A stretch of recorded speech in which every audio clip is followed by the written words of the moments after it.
बिस्मिल्लाहिर्रहमानिर्रहीम। अस्सलाम वालेकुम। उम्मीद लरम تاسو ټول بخیر. یار نن سبا په سوشل میډیا باندې یو فراډ او یو دوکه روانه ده.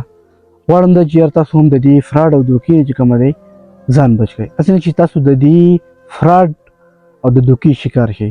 ځکه چې زموږ په کلي کې دوه درې کسان چې کوم دي هغه سره دا فراډ او دوکه شوی دی او غواړم دا چې یار تاسو هم د دې فراډ او دوکې نه چې کومه دی بچ شئ. یو کس ته دغه په نوم باندې کومه دی چا فیک آیډي جوړه کړې وه. کس چې کومه دی په خپله په سعودي عرب کې دی، نو د هغه په نوم باندې چا فیک آیډي جوړه کړې وه. د هغه د آیډي نه چې کومه دی ما ته ریکویسټ راغی او ما هغه ایکسپټ کو. د هغې نه بعد چې کومه دی ما ته میسنجر باندې میسیج شو چې السلام علیکم. میں وعلیکم سلام. وایي څنګه حال دی؟ خیر دی جی. میں الحمدلله. خو ما ته دا لیکل چې کوم دا ما ته په اردو کې شو او عکس چې کومه دی هغه پښتون دی. په کار دا چې ما ته دا په پښتو کې کړی وی، خو نه دا کس چې کومه دی ډېر زیات بېوقوفه دی. خو بهرحال مخې ته ځو. بیا ما ته وایي چې یاره ما چې کوم دی موبایل چینج کړی دی او ته چې کومه دی ما له دا وټساپ نمبر راکړه. ستا وټساپ نمبر چې کومه دی زما نه ډیلیټ شوی دی، مطلب بیا ختم شوی دی موبایل نه. ما له خپل موبایل نمبر ورکړو خو ما ته دا ټایم پته لګېدلی دی چې یار د آی ډي چې کومه ده دا پیک ده. بیا ما ته وایي چې یاره ما ستا سره ډېر زیات ضروري کار دی. ما وایه وایي زه ستا سره څه امانت ایږدم. نو تاسو دې خبرې ته سوچ وکړئ چې یاره د هغه د تره زامن به وي، د ماما زامن به وي، ماماګان به وي، ماما زامن به وي، ورور به وي، وروینې به وي، وراراګان به وي. د هغه سره دا امانت نه دی. او زه یعنې برایي سره یم په ما باندې دا امانت کوي که نه. خبرې ته غوږ کېدی. خیر مخې ته ځو.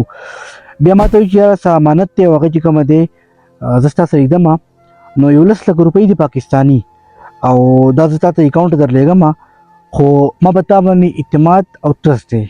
ما ته وایي چې یاره ته ما ته خپل د بینک اکاونټ راولېږه چې زه تا ته پیسې در ولېږم. ما ته خپل د بینک اکاونټ ولېږو. بیا ما ته وایي چې یاره تا ته به 10 منټ یا 15 منټ پس چې کومه دی تا ته به زه سکرین شاټ در ولېږم. بیا لږ ساعت پس چې کوم دی ما ته سکرین شاټ راولېږو. تاسو د سکرین شاټ چې کوم دی هم کتلی شئ. بیا په دې کې لیکلي 24 ګنټې پس چې کوم دی تا ته به پیسې میلاویږي او دا یې لیکلي اماونټ چې 9,63,430 روپۍ چې کوم دي ستا په اکاونټ کې جمع شوي. دا سیس چې کوم موږ ته راولېږو دا داسې ښکاري لکه ریل، خو دا ریل نه دی، دا فیک دی. په خپل موبایل کې چې کوم دی دا سیس جوړ کړی دی. بیا ما ته وایي ته خپل اکاونټ چې کومه دی چک کا. بیا ما ته وایي چې تا 24 ګنټې کې چې کوم دی 24 ګنټې پس چې کوم دی ستا په اکاونټ کې به دا پیسې جمع شي. مطلب 24 ګنټې پس چې کومه دی ستا اکاونټ ته به پیسې درشي. ما زه ټیک ده.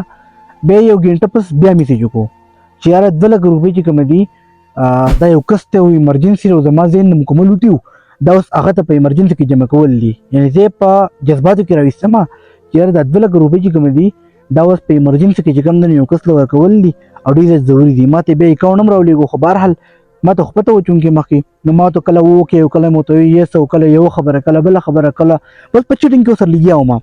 کله ګنټه پس میسیج کړی، کله 2 ګنټې میسیج کړی. ځکه ما چې په څه جوړ باندې 24 ګنټې چې کوم دی تېرې شي نو زه به زه وایم چې یاره ما ته خو پیسې رانلي. نو چې کله 24 ګنټې پس چې کومه دی هغه تېرې شوې بیا ورته ما میسیج وکړو چې یاره ما ته خو پیسې د اوسه پورې رانلي. نو زما اکاونټ چې کوم و زما د فیسبوک آی ډي چې کوم وه هغه یې زما پسې بلاک کړه چې یاره دا ما ته میسیج واپس ونه کړي. نو د دې ویډیو مطلب او مقصد مې دا دی چې یاره تاسو د دې دولمبرۍ نه د دې فراډ نه چې کوم دی نو بچ شئ. دا میسیج چې کوم و دا ما تاسو ټولو پښتنو ته کېښودو چې یاره کم از کم نن سبا حالات داسې شوي دي چې هر سړی وږی دی، هر سړی چې کومه دی بېروزګاري ډېر زیاته ده. نو هر سړی چې کوم دی نو اوس نن سبا دا فیک آی ډي نو فیک کارونه چې کوم دی نو خلکو شروع کړي دي. نو دا میسیج چې کوم و ما تاسو ټولو پښتنو ته کېښودو. مهرباني وکړئ چې یاره دا ویډیو چې کومه ده دا زموږ شیر کړئ چې کم از کم زموږ بل ورور ته چې کومه دی په دې څه نه څه پیدا میلاو شي. نو زه به انشاءالله کوشش کوم چې یاره د ولاګ سره سره تاسو داسې انفارمیشن ویډیو هم شیر کړم چې هغه تاسو وګورئ. نو ویډیو مو خوښ شوي لازمي شیر کړئ. یاره کوي مله اجازت تر په لوی الله سپارم. السلام علیکم ورحمة الله وبرکاتو.